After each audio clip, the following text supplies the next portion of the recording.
Hi guys. இன்றைக்கி வந்து பார்த்திங்கன்னா நம்ம ஒரு சிம்பிளான ஒரு ட்ரேட் எடுத்திருக்கோம். ஏன்னா இது வந்து ரொம்ப சிம்பிளான ட்ரேடு தான் இன்றைக்கி. ஏன்னா பார்த்திங்கன்னா மார்க்கெட்டே வந்து கிளியராக வந்து ஒரு மொமெண்டமில் இருக்குது. ஸோ அதுக்கு சிம்பிளான ஒரு ரீசன் வந்து குளோபல் மார்க்கெட்டும் நல்லா பாசிட்டிவ்க்கு வந்துருச்சு. ஸோ இப்போ இந்த ட்ரேடு வந்து இன்ட்ராடே ட்ரேடு. இதை வந்து நான் எடுக்கும்போது என்ன யூஸ் பண்ணியிருக்கேன் மேஜர் அப்படின்னா கீ லெவல்ஸ் அப்படின்னு சொல்லுவோம். ஏற்கனவே நம்மளுடைய ஒரு கோர்ஸில் வந்து இன்வெஸ்டர்ஸ் தமிழில் வந்து இன்ட்ராடே கோர்ஸ் ஒன்று இருக்கும். அந்த கோர்ஸில் வந்து கீ லெவல் அப்படிங்கிற ஒரு விஷயத்தை நான் சொல்லியிருப்பேன். இந்தந்த இடமெல்லாம் வந்து ஒரு பொட்டன்ஷியல் சப்போர்ட் அண்ட் ரெசிஸ்டன்ஸாக ஆக்ட் ஆகும். அதனால் அது சப்போர்ட்டாகவும் ஆக்ட் ஆகலாம், ரெசிஸ்டன்ஸாகவும் ஆக்ட் ஆகலாம். அதனால் நம்ம அதை கீ லெவல் அப்படின்னு நம்ம சொல்கிறோம். இம்பார்ட்டண்ட்டான ஒரு பையர் செல்லருடைய ஒரு பாயிண்ட் அப்படின்னு நம்ம சொல்கிறோம். அப்படின்னு அந்த விஷயத்தை வந்து நம்ம இதில் இம்ப்ளிமெண்ட் பண்ணியிருக்கோம். ரொம்ப காம்ப்ளிகேட்டடெல்லாம் கிடையாது. சிபிஆர் வந்து பார்த்திங்கன்னா ஜஸ்ட் ஒரு அண்டர்ஸ்டாண்டிங்காக போட்டிருக்கோம். ஏன்னா மார்க்கெட் எந்த அளவுக்கு வந்து டீவியேட் ஆகிருக்கு அப்படிங்கிறத அண்டர்ஸ்டாண்ட் பண்ணுறதுக்காக நம்ம போட்டிருக்கோம். அதே மாதிரி இங்கே பாருங்கள், இந்த இடம் எல்லாமே ப்ரீவியஸ் ட்ரெண்ட் இருக்கும் இல்லையா, அதாவது வந்து டே வைஸ் ட்ரெண்டில் பார்க்கும்போது நமக்கு வந்து நிறைய பொட்டன்ஷியலான ரெசிஸ்டன்ஸ் ஜோனு இதெல்லாம் வந்து 1 ஹவர்லேயும் 2 ஹவர்ஸ்லேயும் வச்சு பொட்டன்ஷியலான ட்ரெண்டை வந்து ரிவர்சல் அதை கேப்சர் பண்ணியிருக்கோம். அதை வந்து கீ லெவல்ஸாக எடுத்திருக்கோம். இந்த கீ லெவல்ஸ் அப்படிங்கிறது வந்து நம்ம investorstamil.comல இருக்கக்கூடிய அந்த இன்ட்ராடே கோர்ஸ் பார்த்தாலே தெரியும். ஸோ என்னை பொறுத்த வரைக்கும் நான் என்ன சொல்லுவேன்னா, நீங்கள் ஃபண்டமெண்டல் அனலைசஸ்லேருந்து டெக்னிக்கல்லேருந்து எல்லாமே லேர்ன் பண்ணால் தான் நீங்கள் ஒரு ப்ராப்பராக ஒரு ட்ரேடிங் அண்ட் இந்த ஸ்டாக் மார்க்கெட்டை அண்டர்ஸ்டாண்ட் பண்ண முடியும். இப்போது ஃபண்டமெண்டல் அனலைசஸ் தெரியாமல் நீங்கள் வந்து ஒரு விஷயம் பண்ணுறீங்க அப்படின்னா உங்களால் வந்து அதை அண்டர்ஸ்டாண்ட் பண்ண முடியாது, ஏன் ஒர்க் ஆகுது அப்படின்னு. ஓகேங்களா, மார்க்கெட்னா ஏன் இருக்குது, ஏன் இன்வெஸ்டர்ஸ் பை பண்ணுறாங்க அப்படிங்கிறதே உங்களால் அண்டர்ஸ்டாண்ட் பண்ண முடியாது. ஸோ அதுதான் வந்து ப்ராப்ளம். அதனால் வந்து ப்ராப்பர் அண்டர்ஸ்டாண்டிங் இருந்தால் தான் நீங்கள் ஒரு ஸ்ட்ராட்டஜி எப்படி ஒர்க் ஆகுதுன்னு புரியும். அப்போ தான் நீங்கள் லாங் டேர்மாக சஸ்டைனபிளாக நீங்கள் பண்ண முடியும். இல்லைன்னா நீங்கள் சஸ்டைனபிளாக பண்ண முடியாது. இப்போ நீங்கள் நல்லா பார்த்தீங்கன்னா இன்றைக்கி வந்து நான் டீப் இந்த மணியில் தான் வந்து ட்ரேட் எடுத்திருக்கேன். ஏன்னா இன்றைக்கி வந்து நான் ரிஸ்க் எடுக்க விரும்பலை. இப்போ என்எஸ்சி ஆப்ஷன் செயின் போனீங்க அப்படின்னா உங்களுக்கு வந்து இன்றைக்கி வந்து எக்ஸ்பைரி டே நினைக்கிறேன் 26 ஜூனு. ஸோ 26 ஜூன், அதனால் எக்ஸ்பைரி டே. அதனால் வந்து இன்றைக்கி எக்ஸ்பைரி டேயில் வந்து நம்ம என்ன பண்ணிடக்கூடாது அப்படின்னா ஒரு முடிஞ்ச அளவுக்கு வந்து இந்த மணிக்கு போயிருங்க.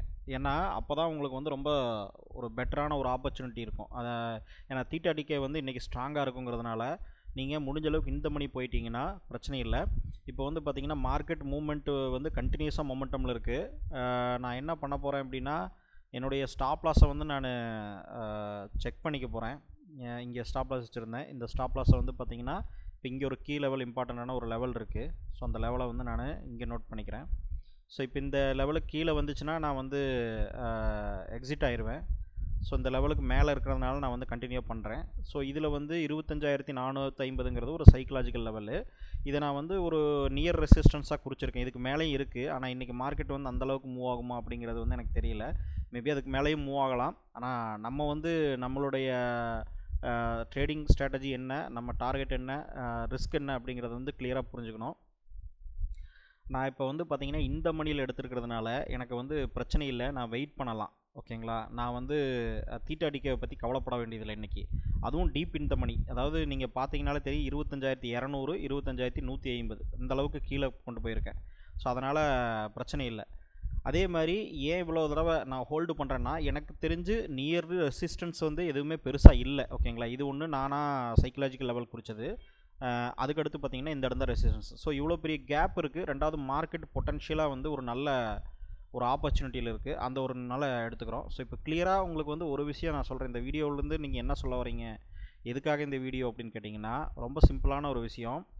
நீங்கள் மார்க்கெட்டில் மொமெண்டம் இருக்கும்போது மட்டும்தான் நீங்கள் ஆப்ஷன் ட்ரேடிங்கில் இன்ட்ராடேயில் சக்ஸஸ் ஆக முடியும். ஓகேங்களா, ஈவன் நீங்கள் மோர் தென் 1 டே ஹோல்டு பண்ணாலுமே இன்ட்ராடேயில் நீங்கள் மோர் தென் 1 டே ஸ்விங் ட்ரேடிங்லலாம் சக்ஸஸ் ஆகணும்னா நீங்கள் வந்து பார்த்தீங்கன்னா ஒரு மார்க்கெட் வந்து மொமெண்டமில் இருக்கணும். அதாவது ஸ்விங் ட்ரேடிங்னா நான் சொல்கிறது ஆப்ஷன்ஸில் மட்டும் நான் சொல்கிறேன். ஆப்ஷன்ஸில் நீங்கள் கை வைக்கணும், அதாவது ஆப்ஷன்ஸ் பையிங் போகணும் அப்படின்னு நீங்கள் நினச்சிங்கனாலே உங்களுக்கு வந்து இருக்கக்கூடிய ஒரே ஒரு ஆப்ஷனில் இருக்கக்கூடிய ஒரே ஒரு பையிங் ஆப்ஷன் வந்து பார்த்திங்க அப்படின்னா மொமெண்டமில் இருக்கணும். மார்க்கெட் மொமெண்டமில் இல்லாத போது நீங்கள் உள்ளே போனீங்கன்னா நீங்கள் நல்ல ஸ்ட்ராட்டஜியை யூஸ் பண்ணாலும் நல்ல ஒரு பர்ஃபெக்டான ஒரு லாங் டேர்ம் எக்ஸ்பீரியன்ஸ் உங்களுக்கு மார்க்கெட்டில் இருந்தாலும் கூட நீங்கள் சக்ஸஸ்ஃபுல்லாக ட்ரேட் பண்ண முடியாது. அதனால் வந்து எப்போவுமே மொமெண்டம் இல்லாமல் நீங்கள் வந்து கிராஸ் பண்ணாதீங்க. எப்போ மொமெண்டம் க்ரியேட் ஆகுங்க அப்படின்னு கேட்டிங்கன்னா எப்போ இம்பார்ட்டண்டான ரெசிஸ்டன்ஸையோ சப்போர்ட்டையோ பிரேக் அவுட் பண்ணும்போது தான் அப் சைட்லேயோ டவுன் சைட்லேயோ மொமெண்டம் க்ரியேட் ஆகும். ஸோ இந்த மொமெண்டம் க்ரியேட் ஆகும்போது மட்டும்தான் நீங்கள் வந்து ட்ரேட் பண்ணுறது கரெக்டாக உங்களுக்கு வந்து ஆப்ஷன்ஸில் ஒர்க் அவுட் ஆகும். ஆனாலும் சொல்கிறேன், எந்த ஆப்ஷனை வாங்கணும் கூட தெரியணும். இந்த மணியா, அட் த மணியா, அவுட் ஆஃப் த மணியா அப்படிங்கிறது. நான் வந்து மோஸ்ட்லி இப்போ முன்னாடி நாள் அதுக்கு முன்னாடி நாள்லாம் எடுத்திருந்தீங்கன்னா எப்படியோ ஒரு வந்து அட் த மணிலையாவது நான் பை பண்ணியிருப்பேன். முடிஞ்ச அளவுக்கு இந்த மணியில் பை பண்ண பார்ப்பேன். ரொம்ப ப்ரீமியம் ஜாஸ்தியாக இருந்ததுன்னா அட் த மணியில் போவேன்.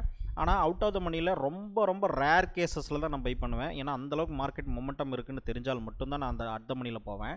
ஸோ இப்போ பார்த்தீங்கன்னா 10,000க்கு மேலே ப்ராஃபிட் போயிருக்கு. இப்போ நம்ம ஸ்டாப் லாஸ் வந்து மூவ் பண்ணிடுவோம், ட்ரெயிலிங் பண்ணிடுவோம். நான் ட்ரெயிலிங் பண்ணுறதுக்கான ஒரு மெத்தட் கூட உங்களுக்கு சொல்லியிருக்கேன் இல்லையா, அதே மாதிரி கூட நீங்கள் ஃபாலோ பண்ணிக்கங்க. அதாவது வந்து 2 கேண்டில் செட்டப்பில் வந்து நான் சொல்லியிருப்பேன், அதை நீங்கள் ஃபாலோ பண்ணிக்கங்க. இந்த வீடியோவோட எண்டில் வந்து அந்த கீ லெவலுங்கிறது அது எந்த கோர்ஸில் இருக்குதுன்னு நான் சொல்கிறேன், உங்களுக்கு அதை காமிக்கிறேன். ஸோ உங்களுக்கு வந்து திரும்ப ஒரு ரிமைண்ட் பண்ணுறதுக்காக உங்களுக்கு யூஸ்ஃபுல்லாக இருக்கும். ஸோ என்னென்னா, இந்த மாதிரி எப்போவுமே 10,000 ப்ராஃபிட்லாம் கிடைக்கும்னு நம்ம எதிர்பார்க்க முடியாது. நம்ம வந்து பார்த்திங்கன்னா நம்மளுடைய ரிஸ்க் ரிவார்ட் ரேஷியோ வந்து 1:2 இருக்குது. ஓகேங்களா, நம்ம வந்து இப்போ ஒரு 2,000 3,000 நம்ம ரிஸ்க் எடுக்கிறோம் அப்படின்னா, இது என்னுடைய கேபிட்டலுக்கு நான் எடுக்கிறேன். நீங்கள் உங்களுடைய கேபிட்டலுக்கு எவ்வளவோ அதில் 2% மட்டும் ரிஸ்க் எடுங்க. ஸோ அந்த ரிஸ்க் எடுக்கிறதுனால நமக்கு வந்து ப்ராப்ளம் இல்லை. ஒரு என்ன சொல்கிறது, ஒரு 2% ரிஸ்க்னா அது அப்படியே டபுளாக வந்து 1:2ல் வந்து நம்ம ப்ராஃபிட்டை வந்து நம்ம செட் பண்ணுறோம். இப்போ மார்க்கெட் வந்து பார்த்திங்கன்னா 12,000 ருபீஸ்க்கு வந்து நமக்கு இன்க்ரீஸ் ஆகிட்டு இருக்குது. இப்போ நம்ம என்ன பண்ணோன்னு கேட்டிங்கன்னா, நான் டைம் ஃப்ரேமை சின்னது பண்ணிடுறேன். அதாவது 1 மினிட் டைம் ஃப்ரேமில் போயிடுறேன். 1 மினிட் டைம் ஃப்ரேமில் போயிட்டு நான் ஏன்னா இந்த ப்ராஃபிட்டை வந்து நான் கேப்சர் பண்ணுறேன். அதாவது வந்து இந்த ப்ராஃபிட்டை வந்து ரிவர்சல் ஆச்சு மார்க்கெட் அப்படின்னா நான் வந்து இழக்கிறதுக்கு விரும்பலை. அதனால் நான் அதை கேப்சர் பண்ணணும்னு நினைக்கிறேன். அதனால் வந்து பார்த்திங்கன்னா நான் வந்து மூமெண்ட் வந்து சின்ன மூமெண்ட்டுக்கு போயிட்டு இப்போ கரண்ட் கேண்டில் உருவாகிட்டு இருக்கிற கேண்டில், இதுக்கு முன்னாடி இருக்கிறது இதுவும். ஸோ இந்த 2 கேண்டிலுடைய பிலோவில் நான் ஸ்டாப் லாஸ் நான் வச்சுக்கிறேன். ஸோ அதுக்கடுத்து பார்த்திங்க அப்படின்னா நம்ம இந்த நியர் ரெசிஸ்டன்ஸ் எதுவும் இல்லாதனால தான் இந்தளவு ஹோல்டு பண்ணுறோம். இல்லைன்னா நான் முன்னாடியே வந்து 2 கேண்டில் செட்டப் ஃபாலோ பண்ணி நான் வந்து க்ளோஸ் பண்ணியிருப்பேன். இப்போ நான் என்னென்னா ஸ்டாப் லாஸ் வந்து நான் இங்கே மூவ் பண்ணிக்கிறேன். ஸோ இந்த கோடை மூவ் பண்ணுறதுனால ஸ்டாப் லாஸ் மூவ் ஆயிருன்னு நினச்சிடாதீங்க. நம்ம வந்து அந்த இடத்துல மார்க்கெட் வந்துச்சுன்னா நம்ம வந்து செல் பண்ணுறதுக்கு ரெடியாக இருக்கணும்னு அர்த்தம், மற்றபடி வேறு எதுவுமே கிடையாது. ஸோ இப்போ பார்த்தீங்கன்னா மார்க்கெட் வந்து okay, third candle red candle மாதிரி ஃபார்ம் ஆகுது. பட் இருந்தாலும் ரெட் கேண்டிலாக தான் வரும்னு நம்ம சொல்ல முடியாது. இப்போது ஃபஸ்ட்டு கேண்டிலுடைய இதை பிரேக் பண்ணிடுச்சு. இப்போ செகண்ட் இதை பிரேக் பண்ணுறதுக்குண்டான சான்ஸ் இருக்குது. நான் வந்து என்ன பண்ணுறேன் அப்படின்னு கேட்டிங்கன்னா, கொஞ்சம் என்னுடைய ஸ்க்ரீனை வந்து தெரியறதுக்காக நான் எடுத்து வச்சுக்கிறேன். ஸோ எக்ஸிட்டுக்காக நான் ரெடியாக இருந்துக்கிறேன்.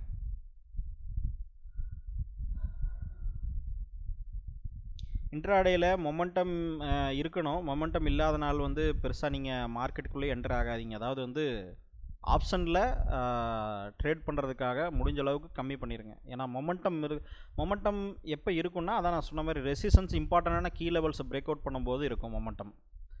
அதுக்கப்புறமா வந்து பார்த்திங்கன்னா மொமெண்டம் கம்மியாகிடும். ஸோ மோஸ்ட்லி பார்த்திங்கன்னா அந்த ஒரு 11 மணிக்கு மேலே நீங்கள் எடுத்துக்கிட்டிங்கனாலே 11 டு ஆஃப்டர்நூன் ஒரு 1 மணி 2 மணி வரைக்குமே வந்து பார்த்திங்கன்னா மொமெண்டம் வந்து ரொம்ப கம்மியாகிடும். நீங்கள் அந்த 2 மணிக்கு மேலே கொஞ்சம் மொமெண்டம் இருக்கும். ஆனால் இந்த மார்னிங் டைமில் தான் பார்த்திங்கன்னா அதிகமான மொமெண்டம் இருக்கும். அதனால தான் நம்ம அந்த இன்ட்ராடே ஸ்ட்ராட்டஜி கூட வந்து பார்த்திங்கன்னா மார்னிங் டைமில் நம்ம வந்து எடுத்திருக்கோம். அந்த ஒரு பர்டிகுலர் டைம் பீரியடில் நம்ம எடுத்திருக்கோம். அந்த கோர்ஸை வந்து நான் காமிக்கிறேன் உங்களுக்கு, அப்போ உங்களுக்கு புரியும். நம்ம www.investorstamil.com அப்படிங்கிற அந்த வெப்சைட்டுக்கு போனீங்கன்னா என்னுடைய பேசிக்லேருந்து அட்வான்ஸ் லெவலில் எல்லா கோர்ஸும் போட்டிருப்பேன். அதை பார்த்தீங்கன்னா உங்களுக்கு தெரிஞ்சிடும். ஸோ இன்னுமே வந்து நம்ம லாஸ்ட்டாக ஒரு கோடு சப்போர்ட் க்ரியேட் பண்ணோம் இல்லையா, அந்த இடத்துல வந்து பார்த்திங்கன்னா மார்க்கெட் இன்னும் வரல. நீங்கள் இந்த மாதிரி வந்து ஒரு மென்டல் ஸ்டெபிலிட்டியோட ட்ரேட் பண்ண பழகணும். அது எப்போ வந்து வரும்னு கேட்டிங்கன்னா, இப்போ எனக்கு இது 12,000 இருக்கட்டும், 20,000 இருக்கட்டும், 30,000 போகட்டும் ப்ராஃபிட்டு, என்னுடைய ரேஞ்சுக்குள்ளே மார்க்கெட் இருக்கிற வரைக்கும் நான் கவலைப்பட மாட்டேன். அதே மாதிரி என்னுடைய ரேஞ்சை கிராஸ் ஆச்சுன்னா நான் கட் பண்ணுறதுக்கு யோசிக்க மாட்டேன். இல்லை இன்னுமே ப்ராஃபிட் வருமே, இல்லை இன்னும் கொஞ்சம் ப்ராஃபிட் வர வைக்கலாமே, அப்போ கொஞ்சம் விட்டு பார்க்கலாமா அப்படிங்கிறத பற்றி யோசிக்க மாட்டேன். ஒரே ஃப்ராக்ஷன் ஆஃப் செகண்ட் தான் என்னுடைய சிஸ்டம் என்ன சொல்லுதோ அதை நான் வந்து கம்ப்ளீட்டாக நான் ஃபாலோ பண்ணுவேன். ஏன்னா இந்த பிஸ்னஸ்ஸுங்கிறது நிறைய பேர் என்ன நினைக்கிறாங்கன்னா, மணி மேக்கிங் பிஸ்னஸ் இல்லை. இது வந்து knowledge and skill based business. அதாவது வந்து இப்போ நீங்கள் ஒரு மெக்கானிக்காக இருக்கீங்க, ஒரு எலக்ட்ரிக்கல் இன்ஜினியரிங் படிச்சிருக்கீங்க, இல்லை வந்து ஒரு சிவில் இன்ஜினியரிங் படிச்சிருக்கீங்கன்னா நீங்கள் வந்து என்ன பண்ணுவீங்க, இப்போ நம்ம ரெசிஸ்டன்ஸுக்கு பக்கத்தில் வருது, ஆனால் அந்த ரெசிஸ்டன்ஸ் நம்ம எப்போவுமே நோட் பண்ணோம் அப்படின்னு கேட்டிங்கன்னா அந்த ரெசிஸ்டன்ஸ் அவ்வளோ சீக்கிரம் க்ளோஸ் பண்ணாது. அந்த மாதிரி தான் நம்ம அந்த ரெசிஸ்டன்ஸ் கீ லெவல்ஸ் வந்து நம்ம பாயிண்ட் அவுட் பண்ணி நம்ம எடுத்துக்கணும்.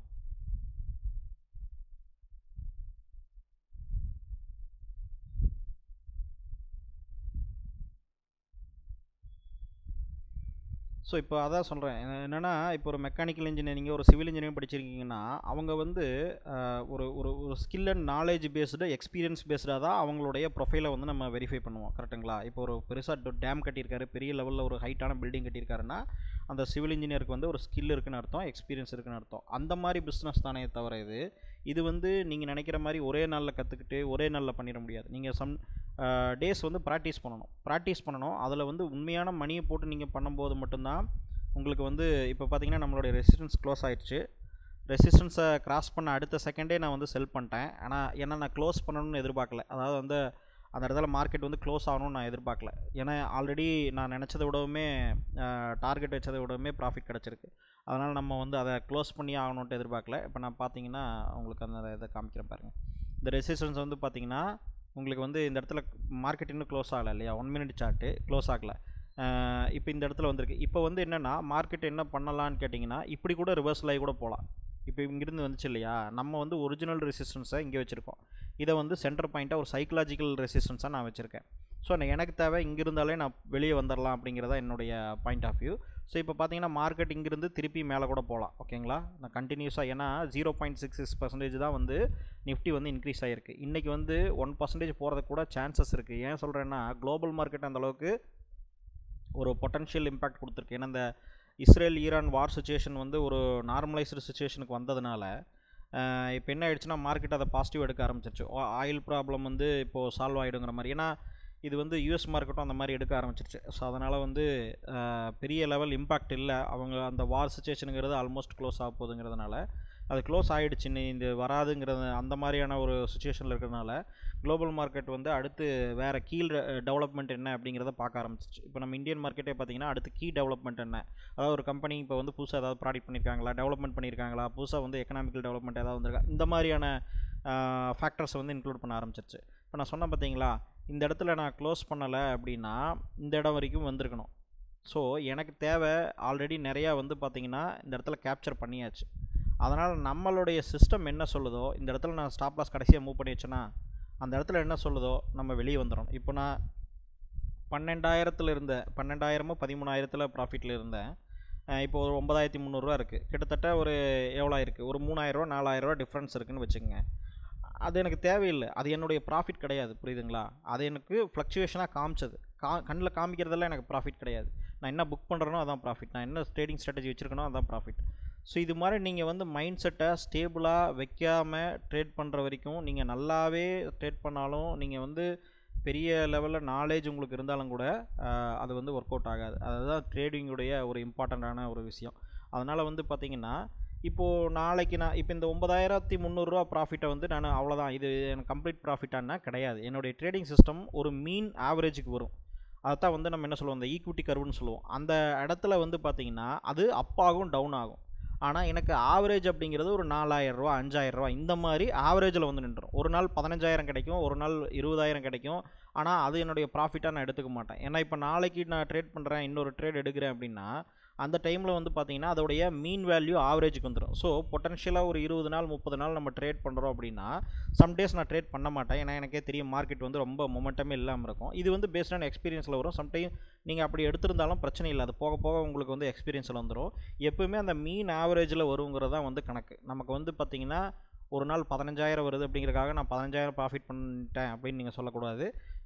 ஒரு நாள் வந்து 5,000 லாஸ் ஆயிடுச்சுங்கிறக்காக 5,000 லாஸ்ன்னு சொல்லக்கூடாது. அதோடைய ஆவரேஜை தான் நீங்கள் பார்க்கணும், நெட் ப்ராஃபிட்டை தான் நீங்கள் பார்க்கணும். ஸோ இதுதான் வந்து மைண்ட் செட். இந்த மைண்ட் செட் இல்லாமல் நீங்கள் வந்து ட்ரேடிங் பண்ணிங்கன்னா கண்டிப்பாக வந்து பார்த்திங்கன்னா உங்களுக்கு வந்து என்ன சொல்கிறது, நல்ல நாலேஜ் இருந்தாலும் ப்ராக்டிஸ் பண்ணியிருந்தீங்கனாலுமே உங்களால் வந்து ட்ரேட் பண்ண முடியாது. அதனால் இது ஸ்கில் பேஸ்டு பிஸ்னஸ். நாலேஜை கெயின் பண்ணுங்கள். ஃபண்டமெண்டல் அனலைசஸ்லேருந்து எப்படி இன்வெஸ்டிங் பண்ணுறதுலேருந்து லேர்ன் பண்ணுங்கள். அதெல்லாம் இல்லாமல் வெறுமனே இந்த சார்ட்டை பார்த்து இந்த மாதிரி ட்ரேட் பண்ணலாமா அப்படிங்கிறது நிறைய பேர் அது மட்டுமே ஒரு ஆசையாக வச்சுருக்காங்க. அப்படியும் பண்ணாதீங்க. இப்போ நம்மளுடைய சேனலில் யூடியூப் சேனல் போங்க, எல்லா இதுவுமே நான் கொடுத்துருக்கேன். பேசிக் ஃபண்டமெண்டல் அனலைசஸ்லேருந்து லாஸ்ட் வீடியோலேருந்து பார்க்க ஆரம்பிங்க. பேசிக் ஃபண்டமெண்டல்லேருந்து கம்ப்ளீட்டாக வந்து டெக்னிக்கல்லேருந்து ப்ரைஸ் ஆக்ஷன்லேருந்து ஸ்கேல்பிங் வரைக்கும் உங்களுக்கு வந்து ஷார்ட் டேர்ம் ட்ரேடிங்காக எந்த அளவுக்கு இருக்குமோ ஆப்ஷன்ஸ் ட்ரேடிங் எல்லாமே கம்ப்ளீட்டாக நான் வந்து பெரிய பெரிய கோர்சஸ் மாதிரி நிறைய வீடியோஸ் போட்டிருக்கேன். ஸோ அது எல்லாமே பார்த்தீங்கனாலே உங்களுக்கு கிளியராக ஒரு அண்டர்ஸ்டாண்டிங் கிடைக்கும். அதெல்லாம் பார்த்து முடிங்க. ஸோ investorsthamil.com அப்படிங்கிறதுல போயிருந்தீங்கன்னா மோஸ்ட்லி இப்போ நம்மளுடைய ஏற்கனவே வாங்கின ஸ்டூடெண்ட்டுக்காக நான் இதை இன்ஃபார்ம் பண்ணுறேன். இப்போ investorsthamil.com அப்படிங்கிற இந்த நம்மளோட வெப்சைட்டில் போனீங்கன்னா இதில் கோர்சஸ்லாம் இருக்குது இல்லையா, இந்த கோர்சஸ் வந்து ப்ரீமியம் சப்ஸ்கிரிப்ஷன் பேசிஸில் நீங்கள் வாங்கிக்கலாம். ப்ரீமியமில் நீங்கள் செக் பண்ணிங்கன்னா என்ன ப்ரைஸ் அப்படிங்கிறது இருக்கும். இதில் வந்து பேசிக்லேருந்து ஃபண்டமெண்டல் அனலைசஸில் எப்படி ஒரு ஸ்டாக்கை வேல்யூஷன் பண்ணணும், எப்படி ஒரு ஸ்டாக் அண்டர் வேல்யூடாக ஓவர் வேல்யூடான்னு கண்டுபிடிக்கணும், ஏன்னா அதுவுமே ஒரு இம்பார்ட்டண்டான மேட்ரு. ஸோ அது எல்லாமே சொல்லிக் கொடுத்துருக்கேன். ப்ளஸ் வந்து இது எல்லாமே நான் சொல்லிக் கொடுத்துருக்கேன். இதில் வந்து பார்த்திங்கன்னா இந்த intraday trading strategies, options hedging அப்படிங்கிறது இருக்கும் இல்லையா, இதில் இதுக்கு மேலே இந்த 5வது இதில் பார்த்தீங்கன்னா கீ லெவல்ஸ் அப்படிங்கிற ஒரு கான்செப்ட் சொல்லியிருப்பேன். ஏன்னா ரிமைண்ட் பண்ணுறேன், ஏற்கனவே வாங்கின ஸ்டூடெண்ட்ஸ்க்காக நான் ரிமைண்ட் பண்ணுறேன். இதில் இந்த இன்ட்ராடே ஸ்ட்ராட்டஜி கோர்ஸில் வந்து இந்த கீ லெவல்ஸ் அப்படின்னு சொல்லி ஒரு கான்செப்ட் சொல்லியிருப்பேன். அந்த கீ லெவல் கான்செப்டை வந்து பார்த்திங்கன்னா திருப்பி பாருங்கள். ஏன்னா இப்போ நான் எடுத்த ட்ரேடே வந்து பார்த்திங்கன்னா கீ லெவல்ஸோடைய இம்பார்ட்டன்ஸை நோட் பண்ணதுனால தான் நான் இவ்வளோ தூரம் நான் வந்து ட்ரையல் பண்ண முடிஞ்சது. இல்லைன்னா நான் இங்கேயே ரிவர்சல் ஆகிடுமோ அப்படிங்கிற ஒரு கான்செப்ட்டுக்கு வந்திருப்பேன். அதே மாதிரி எங்கே என்ட்ரி ஆகுதுங்கிற தெரியாத கான்செப்ட்டுக்கு வந்திருப்பேன். அதனால் இந்த நான் போட்டிருக்கிற கோடு எல்லாமே இது வந்து கீ லெவல்ஸ். ஸோ அதுக்காக தான் நான் சொல்கிறேன். உங்களுக்கு வந்து நீங்கள் அதை பார்க்கலன்னா ஒரு தடவை நீங்கள் ரிமைண்ட் பண்ணுறதுக்காக நீங்கள் அதை பார்த்துக்குங்கன்னு சொல்கிறதுக்காக தான் நான் சொல்கிறேன். இதில் வந்து அந்த கீ லெவல்ஸ் பற்றி கொடுத்துருக்கேன். ஸோ நீங்கள் ஏற்கனவே சப்ஸ்கிரிப்ஷன் வச்சுருந்தீங்கன்னா நீங்கள் எல்லா கோர்ஸையுமே பார்த்துருங்க. இதிலிருந்து நான் 1, 2, 3ன்னு ஆர்டராக கொடுத்துருப்பேன். அந்த ஆர்டர் படியே நீங்கள் பாருங்கள். 5, 6 இந்த எந்த ஆர்டரில் நான் கொடுத்துருக்கனோ அந்த நம்பர்ஸ் போட்டிருக்கேன் இல்லையா, அதே ஆர்டரில் பாருங்கள். உங்களுக்கு வந்து பேசிக்லேருந்து நீங்கள் 0வாக இருந்தீங்கன்னா கூட உங்களுக்கு கம்ப்ளீட் அண்டர்ஸ்டாண்டிங் வந்து ஸ்டாக் மார்க்கெட்டை பற்றி கிடைக்கும். இந்த வெப்சைட்டோடைய லிங்க்கு வந்து நான் வீடியோ டிஸ்கிரிப்ஷன்லேயே கொடுத்துருக்கேன், செக் பண்ணி பாருங்கள். நெக்ஸ்ட்டு வந்து பார்த்தீங்க அப்படின்னா நம்ம ஒரு சில இம்பார்ட்டண்டான ஸ்டாக்ஸ் ஃபண்டமெண்டலாக வந்து ரியாக்ஷன் கொடுத்துருக்கு. அந்த ஸ்டாக்கை பற்றி அனலைஸ் பண்ணிகிட்டு இருக்கேன். அதை நான் வந்து பாயிண்ட்ஸ் எடுத்து வச்சுட்ருக்கேன். அதை பற்றி நான் வீடியோ போடுறேன் உங்களுக்கு. ஏன்னா அதெல்லாம் வந்து ஒரு பொட்டன்ஷியல் இன்வெஸ்ட்மெண்ட் லாங் டேர்ம், இப்போ ஒரு 1 மாதம் 2 மாதம் 6 மாதத்துலேயே வந்து பார்த்திங்கன்னா ஒரு நல்ல ரிட்டர்ன் கொடுக்குற மாதிரியான இன்வெஸ்ட்மெண்ட் பொட்டன்ஷியல் அதில் இருக்குது. ஸோ அந்த கம்பெனிஸ்லாம் ஃபண்டமெண்டலாக ஸ்ட்ராங்காக இருக்குது. ஏன் அந்த கம்பெனி வந்து ஃபண்டமெண்டலாக இருக்குது அப்படிங்கிறத பற்றி நம்ம அனலைஸ் பண்ணுவோம். ஓகேங்களா, அதை பற்றி நான் உங்களுக்கு வந்து அடுத்த வீடியோஸில் நான் போடுறேன்.